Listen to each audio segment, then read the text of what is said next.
François Duvalier, commonly known as Papa Doc, was one of the most brutal dictators of the 20th century and is directly responsible for the deaths of over 30,000 Haitians.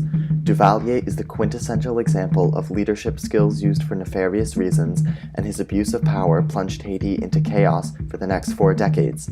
He gained support of the small Caribbean nation with promises of racial equality, economic growth, and international prestige, but spent his 14 years in power effectively brainwashing and intimidating the citizens of Haiti into obeying his totalitarian regime. François Duvalier's ruthless and oppressive leadership tactics allowed him to control Haiti through fear and intimidation for over 10 years and negatively impacted the economic, social, and political well-being of the nation for decades to come.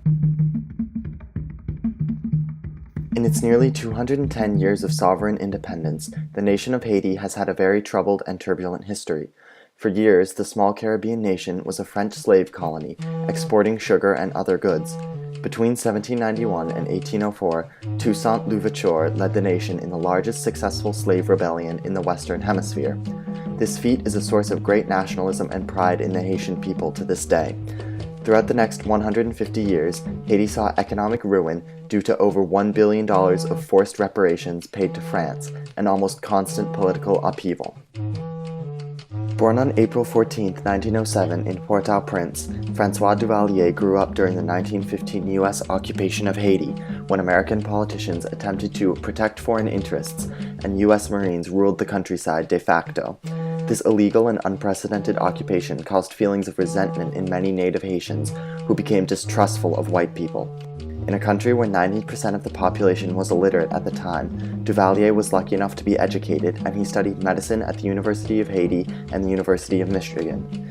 He was later involved in a campaign to help eradicate tropical diseases in Haiti.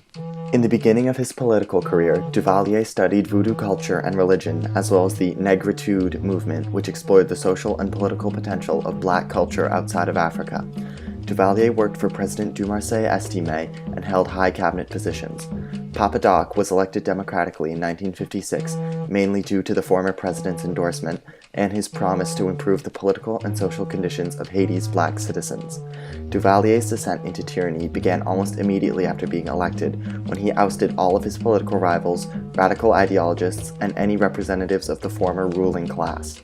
Duvalier recognized the danger that a coup d'etat posed to his regime, and in 1957 he overthrew the military and greatly reduced their power. Within the first 5 years of his presidency, he drafted a new constitution, made the legislature unicameral, and in 1964 he declared himself president for life. You should have a strong man in every country. Not a dictator, not a dictator, but a strong man. Once securely in power, François Duvalier held Haiti under an iron grip through his brutal leadership tactics and internal and international political decisions. The Tonton Macoute were Duvalier's private army of bodyguards and militia soldiers who also acted as extortionists and spies for the regime. Fiercely loyal to Duvalier, this group replaced the army and terrorized the citizens of Haiti into submission. Duvalier employed many women in his government, and his policy on gender inclusion gave him support and loyalty from the women of Haiti, who had gained the right to vote just 7 years before he was elected. A female branch of the Tonton, known as the Fillette Lalau, was instated and led by Madame Rosalie Max Adolphe, a cabinet member of Duvalier's. Madame Adolphe also served a tenure as the warden of Fort de Manche, the most infamous prison in Haiti. Duvalier used Fort de Manche to imprison and torture political prisoners, but also as a psychological weapon of fear against his own people. Conditions at this prison were inhumane, and an estimated 3,000 political rivals of the regime were tortured and murdered here. All Haitians learned to fear this place. Papa Doc's actions and leadership tactics concerned Haiti's Caribbean neighbors.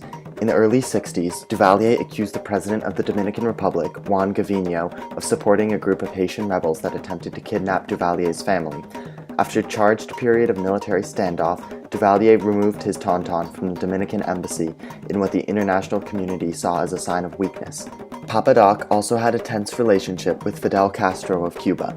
Duvalier was enraged that Castro was offering asylum to Haitian dissidents and expatriates, and in response he supported an international trade embargo of Cuba and vowed to rid Haiti of all Cubans and communists.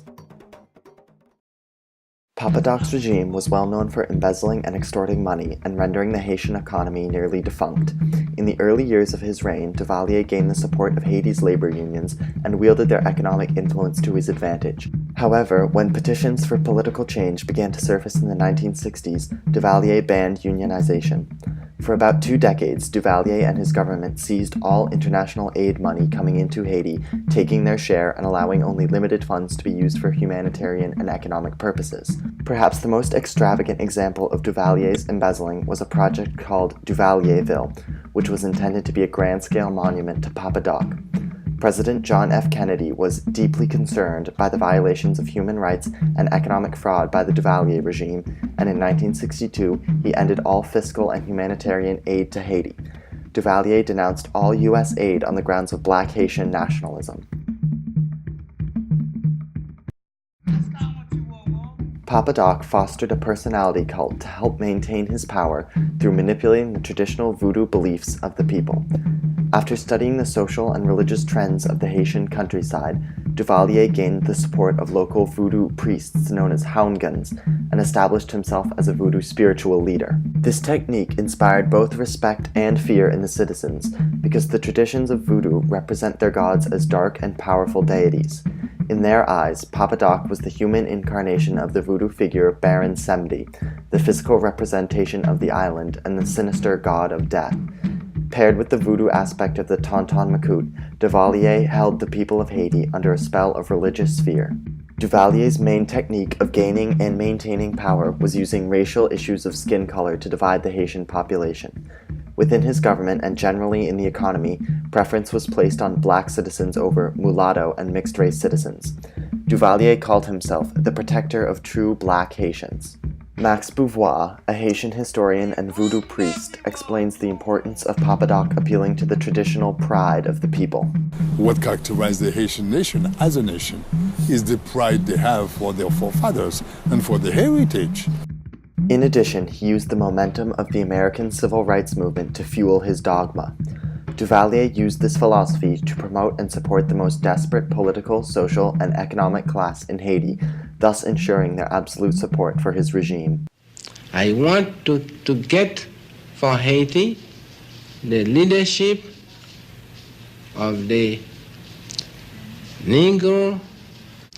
We have been the first to become independent against white people. The effects of Duvalier's 14-year reign and the following rule of his son, Jean-Claude, was devastating to the economic, social, political, and humanitarian health of Haiti. During Duvalier's reign, over 15,000 Haitians annually expatriated the country and fled to the Dominican Republic to seek political freedom and jobs. This caused what is known as a brain drain, in which most of the vital intellectuals fled the country. Bernard Dietrich, a member of the Associated Press Corps during Papa Doc's presidency, elaborates. He allowed the country's entire talent to leave, and the country has never really survived this because you lost all the best teachers, all the best writers. He had broken the schools and he had kicked them out. Without these vital social leaders, Haiti's system of healthcare, education, and humanitarian aid all stagnated and eventually collapsed. Today, Haiti is the poorest nation in the Western Hemisphere and ranks lowest on the World Health Organization's list of health quality. Plagued by disease, malnutrition, and natural disaster, an estimated 80% of Haiti's population lives under the poverty line. Despite the clear and irreversible damage François Duvalier dealt to Haiti during his 14 years in power, thousands of Haitians wept for the tyrant at his funeral. This shows the extent of the manipulation and power that Papa Doc wielded over the nation. Duvalier effectively and systematically gained the support, respect, and fear of almost 4 million Haitians and exploited them in order to achieve complete control over the nation. The effects of Papa Doc's reign brought an already struggling country to an even worse economic and political situation and put the nation at a disadvantage for the next 4 decades. Dr. François Duvalier is the quintessential example of an effective but ill-intentioned ruler and represents the danger of an all-powerful social and political icon.